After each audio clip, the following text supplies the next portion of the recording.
बहुत बहुत स्वागत है, नंदन है, आभार है आप सबका एजुकेशन लाभार्थ की चैनल पे। मैं हर्ष प्रजापति उपस्थित हूँ आप सबके समक्ष अति महत्वपूर्ण जानकारी के संदर्भ में। इस वीडियो के माध्यम से मैं बताने जा रहा हूँ इलाहाबाद विश्वविद्यालय में आपका एडमिशन होगा कैसे।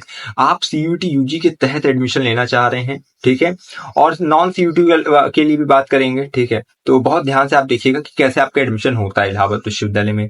रजिस्ट्रेशन से लेकर काउंसलिंग तक आपको एक एक चीजें मैं समझाने वाला हूँ, ठीक। तो बहुत ध्यान से सुनिएगा। आप BA, BSc, BCom, BLLB, BCA, BPA, BVoc, BFA, ठीक है, बीए जो है मीडिया स्टडीज जो है, और आपका बीवॉक मीडिया प्रोडक्शन सॉफ्टवेयर डेवलपमेंट, जितने भी कोर्सेज हैं आपके आईपीएस के अंतर्गत आ जाते हो, प्रोफेशनल कोर्सेज हो, ठीक है। तो हम सब पे बात करने वाले हैं।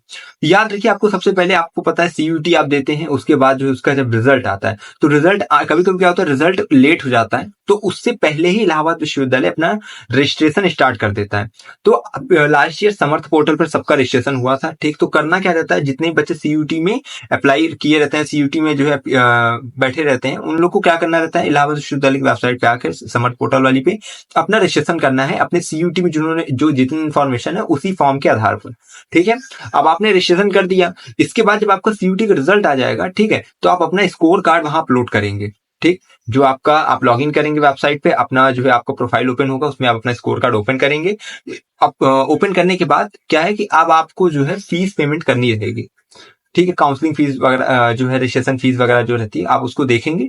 इसके बाद जो है आप लोग का स्टार्ट हो जाएगा काउंसलिंग की ये प्रोसेस स्टार्ट हो जाएगा। इसमें फिर क्या होगा कि विश्वविद्यालय, अब जैसे मान लीजिए बीए बीएससी के जो बच्चे होंगे उनके लिए कोर्स जो सब्जेक्ट कॉम्बिनेशन के लिए एक डेट जारी कर देगा कि हाँ 2-3 दिन में 2-3 दिन दिया गया, अब आप लोग अपना सब्जेक्ट कॉम्बिनेशन, जो बीए के जो बच्चे हैं 10 से अधिक 10 शायद सब्जेक्ट कॉम्बिनेशन आप उसमें डाल सकते हैं, या पता नहीं कितने, तो उसमें रहता है कि आराम से आप डालिए, फिल करिए, ठीक है। तो जो पहली आप दूसरी तीसरी भरे रहते हैं उसी प्रायोरिटी में आपको दे दिया जाता है। तो बीए बीएससी ये सब में सब्जेक्ट कॉम्बिनेशन भरने का डेट दिया जाता है, तो आप लोग उसके अंतर्गत करते हैं। और बाकी बीकॉम बीएलएलबी वालों को क्या है कि कट ऑफ जारी किया जाता है या मेरिट लिस्ट आ जाता है, जिनका मेरिट लिस्ट में जैसे मान लीजिए 500 से लेकर 455 तक का बच्चों का शॉर्ट लिस्ट किया गया है। अगर आप देख रहे हैं कि आपका नाम जो अंक उसी के अंतर्गत है और आपका नाम मेरिट लिस्ट में है, आप सिंपली क्या करेंगे, प्रोफाइल पे लॉगिन करेंगे, फीस पेमेंट करेंगे कोर्स की।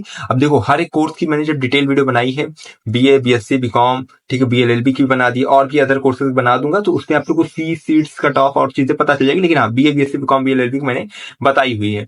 तो आपको अपनी 1 साल की वहां पे फीस जो बोला जाएगा वहां पे पेमेंट करना। पेमेंट करने के बाद जो है आपकी सीट्स वहां पे पक्की हो जाती है, ठीक। उसके बाद आप लोग का जो है ऑनलाइन आपका एडमिशन हो जाता है। उसके बाद आपको जाकर विश्वविद्यालय में वेरिफिकेशन डॉक्यूमेंट्स पे कराना होता है, उसके लिए डेट जो है आपको दी जाती है, बाद में सूचना निकलती है, वो हम आपको सूचित कर देंगे।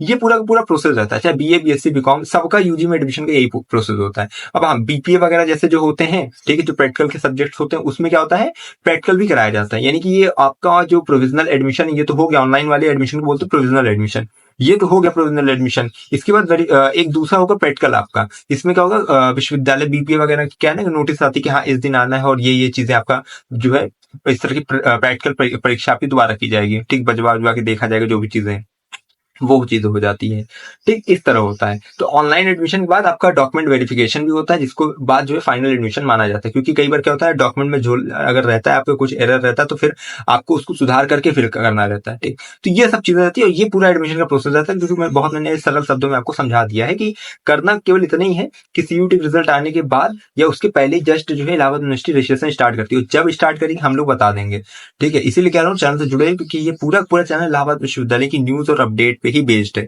आपको पूरे साल यहाँ पे केवल यूनिवर्सिटी की ही न्यूज देखने को मिलेगी, इसलिए आप जुड़े रहिए। क्योंकि यहाँ इस बार से आपको पता है एनईपी लागू हो गया है, न्यू एजुकेशन पॉलिसी 2020 के तहत। यहाँ पे जो है अब जो है सेमेस्टर वाइज जो है पूरा पढ़ाया जाएगा, पाठ्यक्रम हो गया। आपको पहले एनुअल एग्जामिनेशन होता है बीए बीएससी बीकॉम में, अब क्या है सेमेस्टर वाइज हो जाएगा। तो 1 साल में 2 सेमेस्टर, यानी कि 3 वर्षीय आपका 4 वर्ष का हो जाएगा आपका स्नातक, ठीक है। तो 8 सेमेस्टर आपके पूरे रहेंगे, पहले साल, दूसरा साल, तीसरा साल, फिर चौथा साल, ये चीजें पूरा हो जाएगा आपको, बीए 4 वर्षीय हो जाएगा। तो आप लोग को एक एक चीज की पेपर कैसे होगा, कैसे एग्जामिनेशन में क्वेश्चन आएंगे, वो सब चीजें आपको यहीं से पता चलेगा, ठीक है। तो आपको यहाँ पे जुड़ा रहना ही पड़ेगा। अभी नहीं जुड़ोगे तो जब आप एडमिशन ले लोगे उसके बाद जरूरत आपको पड़ेगी ही पड़ेगी। तो इसीलिए अभी से जुड़ जाइए, जिससे कि आपको अच्छे दिशा निर्देश मिलता रहे, ठीक है। तो ये पूरा का पूरा प्रोसेस है। आपको जो है पहले आप रजिस्ट्रेशन करना रहेगा विश्वविद्यालय की वेबसाइट पे। उसके बाद जो है काउंसलिंग का जब टाइम आ जाएगा, तो फिर आप अपना जो है फीस में, जब आप कट ऑफ के अंतर्गत आ जाते हो, तो फीस वगैरह पेमेंट करोगे और आपकी सीट जो है सुरक्षित हो जाएगी। फिर डॉक्यूमेंट वेरिफिकेशन जाके करा लोगे, ठीक। बस एडमिशन क्लियर हो जाएगा। जाएगा, फिर क्लासेस करो, फिर आपका आई कार्ड वगैरह मिल जाएगा, ठीक है। तो फिर आपका और काम हो जाएगा, लाइब्रेरी कार्ड, वाईफाई कार्ड, वो सब बनाना मैंने एक आपको इस टाइम फ्रेम पे आई बटन पे एक लिंक मिलेगी, ठीक है, स्पेशल प्लेलिस्ट करके, ठीक, उसमें जाओगे तो वाईफाई कार्ड कैसे बनता है, ठीक है, यानी कि इलाहाबाद विश्वविद्यालय में आपको फ्री का वाईफाई मिलता है, उसको एक्सेस कैसे करना, उसको पासवर्ड कैसे मिलेगा, वो सब चीजें मैंने बताई है। लाइब्रेरी कार्ड कैसे आप बनवाएंगे यूनिवर्सिटी में, वो सब चीजें मैंने बताई है। तो हर एक जानकारी आपको मिल जाएगी, तो परेशान नहीं होना पड़ेगा, ठीक है। विश्वविद्यालय के संदर्भ में बहुत अच्छा एक्सपीरियंस है, हम लोग विश्वविद्यालय के ही हैं, तो हमसे बेहतर आपको कहीं मार्गदर्शन मिलेगा नहीं। तो इसीलिए कहता हूँ चैनल से लगातार आपको जुड़े रहें, जिससे कि अच्छी अपडेट आपको मिलती रहे। बाकी एक ही चीज हमेशा बार बार कहता हूँ कि टेलीग्राम, इंस्टाग्राम की लिंक डिस्क्रिप्शन में, वहां से जुड़ना जरूरी है, क्योंकि वहां ग्राफिक्स के माध्यम से आपको सूचनाएं मिलती रहेंगी, ठीक है। वर्ष भर की अपडेट मिलती रहेगी। बाकी 2 प्लेलिस्ट है चैनल पे, सीयूटी यूजी की और रजिस्ट्रेशन की, काउंसलिंग की 2 प्लेलिस्ट है, दोनों को विजिट करना, आपको सब चीजें पता चल जाएगा। अगर आपको नहीं पता है कि हॉस्टल कितने हैं, आपको कौन सा यूजी वालों को कौन सा हॉस्टल अलर्ट किया जाता है, बीएलएलबी वालों को कौन सा मिलता है, बीए बीएससी, ठीक है, तो आपको डिस्क्रिप्शन में मिल जाएगी लिंक, ठीक है। और 2 हॉस्टल की वीडियो है इसमें, एक में हॉस्टल की जो है फैसिलिटीज, मेस का चार्ज, फीस कितनी है, सब चीजें डिस्कस की, और एक में क्या है कि गर्ल्स का हॉस्टल कौन है, बॉयज का हॉस्टल कौन है, ए टू जेड इन्फॉर्मेशन आपको मिल जाएगी। करना क्या है, केवल देख लीजिए, ठीक है। इलाहाबाद विश्वविद्यालय में कितने एफिलिएटेड कॉलेज है, कौन से कॉलेज बेहतर है, वो सब पे भी डिटेल वीडियो बनी हुई है। तो आप जाकर थोड़ा विजिट करिए, जो यूजी वाली रजिस्ट्रेशन वाली प्लेलिस्ट है, दोनों को थोड़ा स्क्रॉल करिए, तो आपको कई चीजें देखने को मिल जाएगी, ठीक है, जिससे कि आपका कल्याण हो जाएगा। बाकी लगातार चैनल से जुड़े रहिए। एक ही चीज हमेशा कहता हूँ, अगर है इलाहाबाद विश्वविद्यालय में प्रवेश यास, तो हम पर एक विश्वास, हमें विश्वविद्यालय के पास कोई भी खबर विकास पहुंचाते रहेंगे आपके पास। बहुत धन्यवाद, बहुत आभार।